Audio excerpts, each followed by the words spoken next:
नमस्कार, future express में आप सभी का स्वागत है। मैं हूं वीरेंद्र कुमार। इंडिसेस पे स्टॉक्स स्पेसिफिक और कुछ ऑप्शन ट्रेड सब पे करेंगे बातचीत इस कार्यक्रम में। और शिवांगी शारदा हमारे साथ इस कार्यक्रम में होंगी आज बातचीत करने के लिए, इंडिसेस पे, स्टॉक्स पर, ऑप्शंस पर आउटलुक शेयर करने के लिए। शिवांगी, गुड आफ्टरनून, कार्यक्रम में स्वागत है आपका। और एक और चीज़ बहुत महत्वपूर्ण, और स्पेशली पिछले 3-4 दिन की अगर आप प्राइस बिहेवियर को देखें, डिफेंस में पोस्ट बजट एक कोलैप्स है। कोलैप्स एक खास करके काउंटर में, दैट्स एचएल में अगर आप निवेशित हैं, पिछले 2 दिन से अगर आपने अपनी इन्वेस्टमेंट पे बहुत कुछ खोया है, तो प्लीज़ गुजारिश है कि इस कार्यक्रम में जुड़े रहें। कुछ देर में आपको मैं एचएल की मैनेजमेंट से मिलवाऊंगा और वो एम का कार्यक्रम यानी प्रोग्राम से बाहर होने का क्या मतलब है, इस पे खास बातचीत श्री डी के सुनील जी से बातचीत होगी। स्टे ट्यून्ड, बहुत महत्वपूर्ण बातचीत ये है।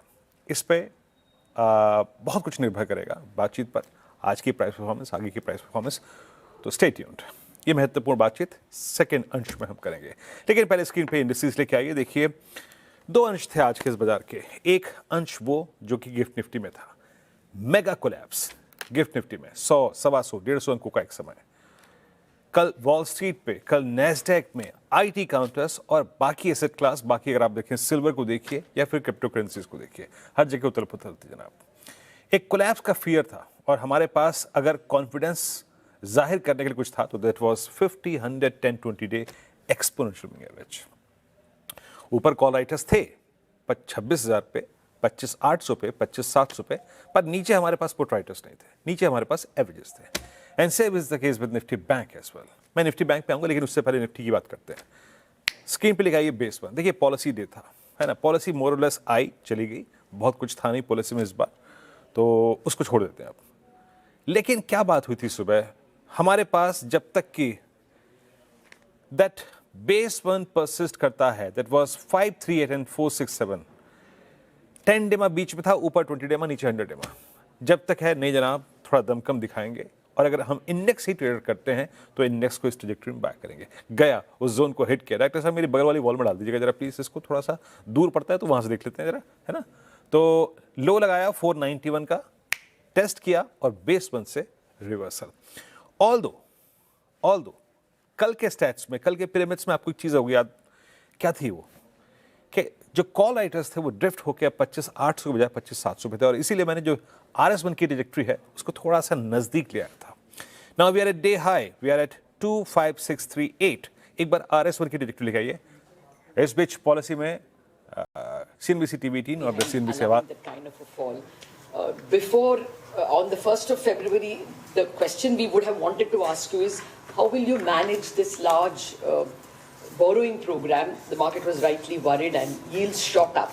So that question as well, the immediate short-term fall in call rate and TREPS rate, is it intentional? What is your view of how it may evolve? And separately, this medium term, how are you going to help it? Will it be OMO in liquids? What's the expectation? So let me say, as mentioned in the monetary policy statement, liquidity is something that is our duty to provide. Ample liquidity, sufficient liquidity as is required to meet the productive needs of the economy. That is the first task. And the second task, to be able to ensure that monetary policy transmission happens, not only in the overnight markets, in the money markets, in the government security markets, the corporate, the credit markets, all the markets. So whatever we do with regard to liquidity is keeping this overarching goal in mind. Now, the tools that we have for liquidity, you are aware, we have a number of tools for them, especially, OMOs, long-term, short-term, VRRs, VRRs, so as to be able to ensure that we give liquidity and we keep the overnight liquidity at the policy repo rate. That is the immediate target, to keep it over there, and then hope that this will transmit into all other markets.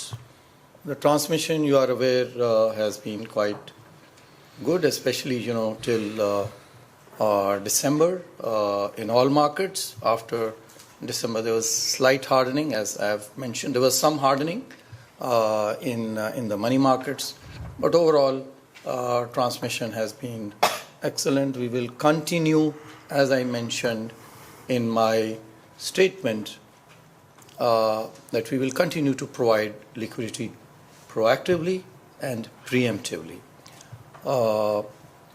This is not something, that the exact details is not something that we always or by rule mention in the policy statement or only, in the policy statement.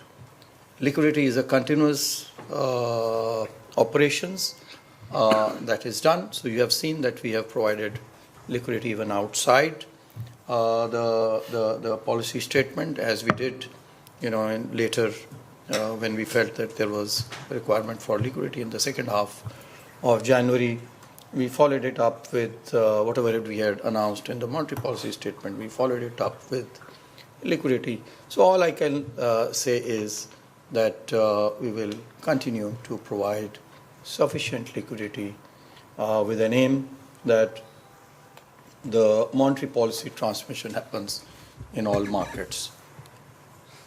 So, sorry to intrude, but there is no mention of the word switches or buybacks by you or by the government. So the market is worried in the medium term. Right now, it is a little stupid to ask about the liquidity is so plentiful now. But in the medium term, do these things still? Are you referring to the government? See, the government program. I think again, we have been looking at the gross numbers, which I don't think really, is the correct way to look at it. Frankly, the way to look at it. We have been looking at 17 plus lakh crore or something, but there are much more redemptions this year, coming year, next year, than there were last year. So as a result of that, the gross calendar will obviously be higher. But if you look at the net numbers, 11.53 lakh crore is the number for this year, government securities borrowing program. Next year it is projected, it is budgeted to be 11.73 lakh crore. It's only 20,000 crore more, which is, one would have expected at least, if the budget size is going up by almost 9% or so, 8 to 9%. GDP is expected to grow at 10%. One would expect a 10% growth. The growth is much less. We should really be looking, at net. Number two, also, you find that this year or in the year to come, there will be money will be raised also through the treasury bills, which will help, in further. I think it will help, in managing the yield curve better, and we also find that the budgeted numbers for small savings. तो ये RBI governor से CNBC TV team आवाज का प्रश्न था, specially liquidity की परिस्थिति थी और एक ऐसे समय में जब बॉन्ड यील्ड्स में एक शार्प इंक्रीज है पोस्ट जो सरकार का इस बजट में बोरोइंग प्रोग्राम है वो काफ़ी स्ट्रॉन्ग है, उसको देखने के मद्देनजर ये आरबीआई प्रमुख का आप प्रश्न का उत्तर सुन रहे थे। खैर मैं काम करता हूँ, मैं आपसे क्षमा चाहूँगा, इंडिसेस पे आउटलुक शिवांगी से बातचीत कुछ देर में करेंगे। हमारे साथ Shri DK. Sunil, chairman MD HL के मौजूद हैं। सर नमस्कार, कार्यक्रम में स्वागत है आपका। और आप यकीन मानिए इस वक्त आपको पूरा बाजार और आपकी इन्वेस्टर लॉबी सुनना चाहती है। सर, एक भारत का बहुत ही महत्वाकांक्षी एमका प्रोजेक्ट है ना, इस लड़ाकू विमान के लिए पूरा देश प्रिपेयर कर रहा था, हमारी पूरी प्रणाली प्रिपेयर कर रही थी, बट प्राइवेट प्लेयर्स का आना इसके मैन्युफैक्चरिंग में और आपका बिडिंग प्रक्रिया से, आपके इस कार्यक्रम से अलग होने की बात हो रही है। आपके शब्द, आपकी टिप्पणी इस पर मैं पहले चाहूँगा। देखिए, पहले तो मैं ये साफ बताना चाहता हूँ कि हमारे पास अभी लिखित में कुछ भी नहीं है कि हम एमका के प्रोजेक्ट से आउट हैं। तो 7 लोग थे। अभी जो भी हमने भी देखा है ये बस न्यूज़पेपर में इसके बारे में पढ़ा है। तो मैं ये स्पष्ट करना चाहता हूँ कि एमका जो है ये कॉन्ट्रैक्ट अभी D&D फेज़ वाला है 5 प्रोटोटाइप बनाने के लिए। तो जो भी कंसोर्शियम सेलेक्ट होगी वो 5 प्रोटोटाइप बनाएगी ADA के साथ। जब प्रोडक्शन के लिए आएगा तो फिर हम अगर हम ये मान लें कि हम इससे बाहर है तो बट प्रोडक्शन के लिए तो हम फिर तैयार रहेंगे। जब 10 साल के बाद ये प्रोडक्शन के लिए आएगा तो जब टेंडर होगा तो हम भी पार्टिसिपेट करेंगे। तो हमारे प्लांट्स है, हमारे लोग हैं, हमारे कैपेबिलिटी है, तो हम ज़रूर तब उसमें पार्टिसिपेट करेंगे। तो हमारे हिसाब से ये कोई नेगेटिव नहीं है। हालांकि हमारे पास अभी राइटिंग में कुछ भी नहीं है, बट अगर हम इससे बाहर भी हुए तो ये तो प्रोटोटाइप फेज है, तो हम प्रोडक्शन फेज के लिए हम फिर पार्टिसिपेट करेंगे और हम कम्पीट करेंगे। और आप देखिए ये 10 साल के बाद ये प्रोडक्शन में आएगा 2035 में करीब। तो हाँ, हमारा जो रेवेन्यू प्रोजेक्शन है, मैं आपकी बात समझ गया सर, ठीक है, मैं आपकी बात समझ गया। आप मेरे पहले प्रश्न के उत्तर में आप ये कह रहे हैं कि ठीक है, अभी आपको कुछ लिखित यहाँ पे नहीं है प्राप्त कोई जानकारी कि आप इस बिडिंग प्रक्रिया से बाहर हैं। आपने एक बात ये भी कही कि as of now it's only about 5 aircrafts जो प्रोटोटाइप हैं, अगर उनकी मैन्युफैक्चरिंग शुरू हुई तो भी आप उस प्रक्रिया में इंक्लूड हो सकते हैं। मैं आपसे ये पूछना चाहूँगा सर, आज की तारीख में भारत बहुत सारे विमानों का घरेलू निर्माण कर रहा है, पर प्राइवेट प्लेयर्स का इस निर्माण प्रक्रिया में आना ये HAL के लिए अभी की ऑर्डर बुक के आगे की ऊपर की परिस्थिति को कितना चुनौतीपूर्ण बना देगा, प्राइवेट प्लेयर्स का डिफेंस मैन्युफैक्चरिंग में आना? देखिए हम 40-80 साल से एयरक्राफ्ट बना रहे हैं और हम पहले आप देखेंगे 4 दशक से हम अपने खुद के एयरक्राफ्ट डिज़ाइन और प्रोड्यूस कर रहे हैं। पहले हम भी TOT मैन्युफैक्चरर थे, लाइसेंस मैन्युफैक्चरर थे, बट अगर आज आप हमारा प्रोडक्ट पोर्टफोलियो देखेंगे तो ये सब हमारे इन हाउस डिज़ाइंड एयरक्राफ्ट है। ये क्षमता किसी के पास नहीं है। जो आज आप कंपनीज की बात कर रहे हैं, ये लोग लाइसेंस मैन्युफैक्चरर की बात कर रहे हैं। हम वो स्टेज को पार कर चुके हैं, हमारा इवोल्यूशन में हम वो स्टेज पार कर चुके हैं। आज हम हमारे खुद के एयरक्राफ्ट डिज़ाइन और मैन्युफैक्चर करते हैं, जैसे LCA है, प्रचंड है, HTT-40 है, हेलीकॉप्टर्स है और हिंदुस्तान 228 सिविल एयरक्राफ्ट है। और आगे बढ़कर हम SJ-100 सिविल एयरक्राफ्ट का मैन्युफैक्चर का भी हमने MOU किया। तो अगर आप हमारे ऑर्डर बुक देखेंगे, ये ऑर्डर बुक हमारे R&D प्रोडक्ट से कन्वर्ट हुए हैं। बिल्कुल, चलिए ठीक है। अच्छा, अब आते हैं सर अगले पहलू पे। That was light compact aircraft MK1, है ना? आप कह रहे हैं कि 5 फुली रेडी हैं। It's all about delivery dates. ये डिलीवरी कब तक होगी? और आप ये भी कह रहे हैं, क्योंकि ये पूरा देश जानता है, सब जानते हैं कि GE से इंजन में डिलीवरी में देरी हो रही थी। 9 और रेडी हैं, तो कुल मिला के इस वित्त वर्ष के अंत तक आप कितने डिलीवर कर देंगे? And as per the talks with GE, बाकी के इंजन्स कब डिलीवर होंगे? 27 में कितने डिलीवर करेंगे आप? कुछ टाइमलाइन इसकी? देखिए, आज के दिन हमारे पास 14 एयरक्राफ्ट बन चुके हैं। 5 में इंजन है, 9 में इंजन नहीं है। ये एयरक्राफ्ट पूरी तरह से तैयार है और 10 एयरक्राफ्ट अभी वेरियस स्टेजेस में है असेंबली में, और ये फाइनेंशियल ईयर के अंत तक ये 10 एयरक्राफ्ट भी रेडी हो जाएंगे। तो फाइनेंशियल ईयर 26, ये मार्च 26 को हमारे 24 एयरक्राफ्ट रेडी रहेंगे, तो जिसमें 5 इंजन है। तो हमारी उम्मीद है कि जैसे हमने टेक्निकल प्रॉब्लम सब काफ़ी हद तक हमने सॉर्ट आउट किया है, तो हम उम्मीद करते हैं IAF से बात करके कि 5 एयरक्राफ्ट ये बार एक्सेप्टेंस के लिए हम उम्मीद कर रहे हैं। ठीक है, तो आप 5 डिलीवरी के लिए तैयार बैठे हैं, बिल्कुल, और बाकी as per the deliveries from GE उस पर डिपेंड करेगा। सर, LCA के सिवा मतलब आपके पास बहुत सारे इस वक्त भारतीय वायुसेना के लिए हेलीकॉप्टर्स जो हैं वो और दूसरे एयरक्राफ्ट जो हैं वो निर्माणाधीन हैं।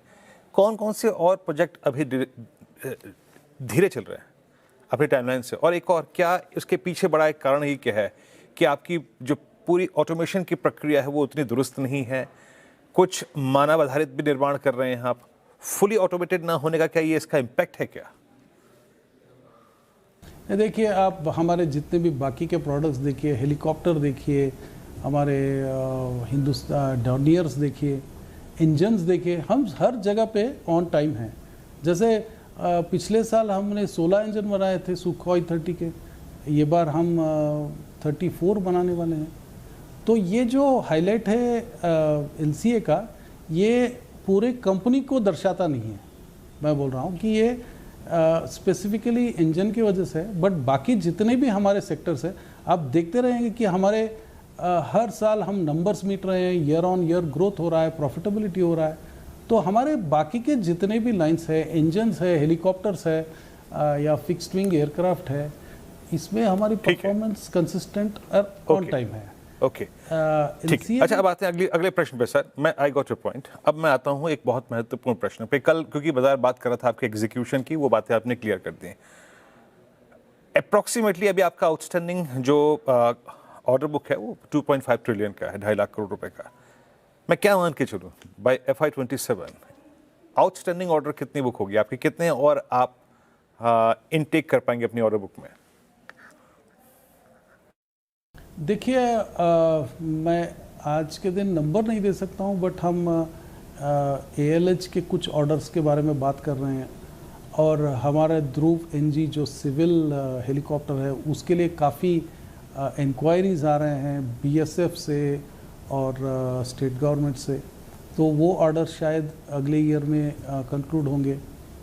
तो हमारी उम्मीद है कि ऑर्डर बुक डेफिनेटली ऐड होगा अगले साल में।